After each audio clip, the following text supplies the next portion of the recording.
welcome back to my channel. This is My Budget Plans, where we are paying off debt and doing saving challenges so that we can reach our financial goals. Hey, what is up, y'all? If you are new here, hey, hi, hello. Welcome. And I hope you enjoyed the video. And I hope you subscribe, okay? And if you are my A1 Day Ones, hey, what's up? What it do? All right, so in today's video, we are back with another 52 Fridays. Happy Thursday, you guys. We are back with a 52 Fridays. So I wanted to give you an update. Disney savings update. A few videos back, I told you guys that we are going to be starting a Disney savings challenge, which we still are doing. The reason why I don't have it yet is because hubby and I decided we're going to start paying monthly on our cruise versus like saving the money and then paying it all when it's due. We're going to start treating it like a bill. So that way, by the time we can, as time goes on, we can kind of pivot if we need to make sure that things are paid and et cetera, et cetera. Okay. So that Disney savings is coming. And so we're going to, we're going to be paying on it monthly straight from our checking accounts. And then we're going to be doing some other things. So I'm excited for that. But I am going to be bringing the challenge because I've decided that this 52 Fridays, I've decided that once I finish, this is going to go into the bank. And the reason why this is going to go into the bank is because this will probably contribute to our oh my gosh. This will probably most likely contribute to our hotel fee, hotel stay. So when we cruise as a family, we don't like to fly in the same day, right? I don't like the hustle and bustle. I am not a person who likes to be inconvenienced, as most do not, but I tend to go out of my way so that things can be convenient for me. I am a mom of 3 and I'm tired. Okay, so if I'm a work smarter, not harder type of girl. So we tend to like to fly into our ports or our where we leave from. We like to at least fly in 2 days before we sail. So that way we can get in. If there's anything that goes wrong with the flights, we have at least 2 days to get it correct. That's number 1. Number 2, we can get there. We can chill for 2 days. Do what we need to do and relax, eat, chill, whatever the case may be. Kids run around the hotel room, whatever. So that way we are well rested and excited by the time it's time to go. And me and my husband have cruised. I think we've been on seven cruises. I think this will be our 8th so far. 8th? I think it's our 8th. So, or is it our 9th? I don't even remember. I don't know. I don't know. I got to really think about it. But we do not like to hustle and bustle. And thankfully, we have never, ever had any flight issues or anything like that when it comes to vacation. Now, back in the day, it was a lot easier for us to travel because it was just him and I. We didn't have to make babysitting arrangements. We didn't have to do any of that because it was just him and I. My God, those days are long gone. But so what we like to do now, though, is we like to fly in 2 days ahead, so a whole 48 hours, so that if things go smoothly, great, which they have so far, great. We got time to chill, lollygag, and dilly-dally until it's time to actually, get up, go to the port, and leave. So that's what I would advise anyone. Now, I have heard some horror stories where people will fly in on the same day, and pause, me and hubby used to do that. We would fly in the same day and book it to the ship. And although it never felt like we were hustling and bustling, but now that we are parents, I can see that would be very stressful. So we stopped doing that before we even became parents, though. I think the first time we did it, we stayed 1 day ahead.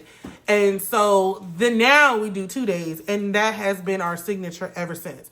And when we come back, we like to stay 1 night and then we fly the next day. So like the day that you come back into port, we're not hustling and bustling trying to meet an airfare. We go to the hotel, we chilling for that day, and then we leave the next day. So that's usually how we do it, and I have loved doing it ever since. It's just a slower pace. It gives me enough time to get my babies together, making sure that we're double checking everything, all the things. So if I will offer that as just like a little pro tip to my people who are parents, not even traveling pro tip, just a pro tip if you're traveling with family members. And also, my mom is always vacationing with us, so when we go as a family, mom is usually always there, which is what I prefer, because I want to make those memories with her, and most importantly, I want my babies to make these memories with her. So it's something that we always do, and because my mom is older, I don't want her rushing and trying to get here, trying to get there. You know what I'm saying? No, we ain't doing that. So that's one of the things that I absolutely love about making sure that we're doing things in a timely fashion. So anyway, all that to say, Disney savings is coming. But I did make the final decision that this will be going into the bank, and then I will start my 100 envelopes. So I am excited about that. I am definitely going to be trying to start that this year. And then I'm probably going to do maybe a Save 25 in 2025. I'm thinking about incorporating that too. We'll see. We'll see. Because I need some challenges that I need to start so I can save for back to school. So, I got to get that started. So anyway, all that to say, I don't like to introduce a lot of different challenges. I really don't. But I do need to start incorporating a Christmas and a back to school. I need to do those in soon. So anyway, because right now I've just been focusing on finishing this. My 100 envelopes I'm going to do, and because I'm not going to hit that hard, I'll probably will incorporate the back to school and Christmas savings after I finish this. I think that's what I might do. All right. So anyway, let's get into it. So today it's not that much. We're only doing $23 and $22 today. Okay. So let's see. We have 22 and 23 is what we are filling. So let's go ahead and get it started. Okay, so here we are, 22, 23.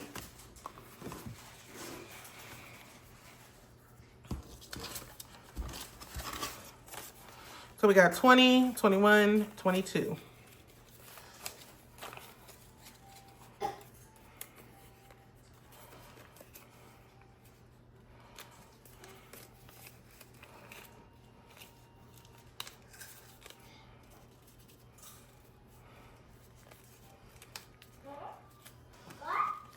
I hope that fits. Let's see. Excuse me. So how are you guys doing? Oh my gosh. Okay, so I ain't forgot, y'all. What is my question of the day? Okay, what is one of your favorite 90s action movie? Name one of your and honestly, it don't even got to be an action movie. Just one of your favorite movies from the 90s. And because me and my husband were talking about this movie today, this is the one I'm going to tell y'all about. And I honestly feel like this movie's kind of slept on, because I don't really hear a lot of people in my age group talk about this movie, but it was a bomb movie. So one of my favorite action movies of the 90s was this movie called Face Off with John Travolta and Nicolas Cage. Man. So if you have not seen the movie, I would advise you to do so. So, and I'll just give you the basis. I'm not going to give it away, but it was such a great movie. And I don't even know who directed the movie, but awesome. Kudos to them. Kudos to John Travolta and Nicolas Cage. And honestly, that movie was the movie that sparked my love for Nicolas Cage as an actor.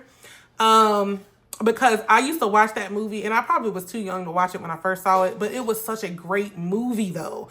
Like, so basically there's this FBI agent, which is John Travolta, and he plays Sean Archer. He's an FBI agent. And then there is Nicolas Cage, who plays this huge criminal, Castor Troy. And Sean has a personal vendetta against him. So in order to really capture him, he literally has to become him. And then things go left. So it is so good, wonderfully written. There's some lines in there that I really didn't. I knew of the lines because it's one of my favorite movies, but had no idea that was the beginning. So like, there's this one part, because like Nicolas Cage is like real suave. I mean, he's like, he got swag in the movie, y'all. Like, shades, and he likes his guns got gold trimming, and like he's just one of them real swagged out criminals or whatever, right? But like one of this thing, he's like a ladies' man, and one of his favorite sayings is like, "Oh my gosh, you know, I hate to see you go, but I love to watch you leave." And that phrase actually originated from that movie. So, and both of them got to say it though. So it's like, oh my God. But anyway, if you have not seen Face Off, I adjure you. Please go see it. It's such a great movie. All right, so that's pretty much it for this video. I told you y'all, short and sweet, but 52 Fridays. Oh, I need to, how about that? Hold on. I need to color it in, don't you think? Hello. All right, so look at me getting excited. I need to color in the, hold on, I don't even know if I got markers. Oh, here we go. I need to color it in. So this is 22 and 23. 22 and 23. So we are almost done. Well, not actually almost done, but we getting there. We getting there. Also, I forgot to mention in my earlier videos, April is Autism Acceptance Month. So this is a reminder to anybody who is a loved one, mama, loved one, or just someone that you are caring for, or someone you love that has autism. It is important to make sure that you guys learn about it. The acceptance is really, it's really something that we really need to lean into more. I'm gonna let this dry while I talk about this. I think it's something that we need to lean into more because there's so much about it now. And I'm speaking from, you know, just learning about different disabilities and just different things in and of itself. Like, you know, with me being albino, we have a National Albinism Awareness Day. Ours is in June. So, you know, just learning about different disabilities, it's just so important that we do that. I was reading this article about this young man in South Carolina who was on the spectrum, and he was in high school, and a lot of people, I'm not sure if a lot of people know this, but I'm pretty sure some people who, if you know, you know.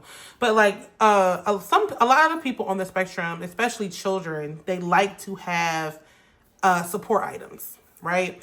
And honestly, some adults with autism do too. So, but they like to have support items with them. And for this young man specifically, his was a Nintendo Switch. And so it was written into his IEP that he was allowed to carry it with him. He wasn't playing it in school, but it was an item that he liked to carry around. And he had a one-on-one person, or like a para that was with him the entire day, also written into his IEP. But his normal person that was with him throughout the school day had called out sick, and they had not replaced that person. And honestly, by law, you are supposed to always have someone. If it's written into a child's IEP that they are to have a one-to-one, they are to have a one-to-one. Like, even if that person calls out, that means a substitute needs to step in. And so I don't think they had a person fill in that day. And something happened where he was reported because somebody, I think another student, had saw him put the Switch in his pocket, but didn't see that it was a Nintendo Switch. And so they thought that he had a firearm. And they reported him, and security or the cops came and they confronted him, and not realizing that this young man was on the spectrum. And the cop ended up pulling his firearm on him, hands up on the ground, before even asking him what was in your pocket.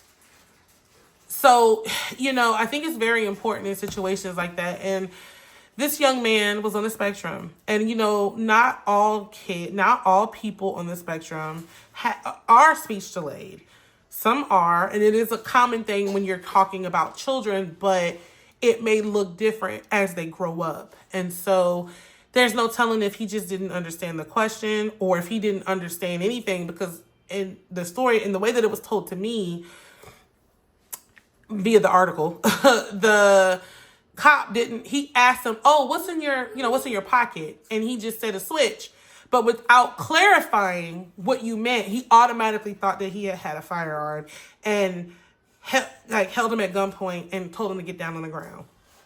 And this really pulled at my mom's heartstrings because this young man probably was very terrified, didn't understand, what was going on and why was a gun pointed at him. Because, if you encountered a child or someone with autism, you know that there's sometimes there are processing delays and it may take them a little bit to catch up in a conversation. And so because there wasn't like that grace that was given to him to be able to further explain what was in his pocket, which by law he was allowed to have, this happened. And there is no telling what couldn't have happened if someone didn't intervene when they did, because I do believe someone else intervened, which potentially saved this young man's life. And so, it's very important that all people, not just cops, but all people take their time to really learn about differences. And I'm not talking about just autism, but I'm specifically because this is Autism Acceptance Month.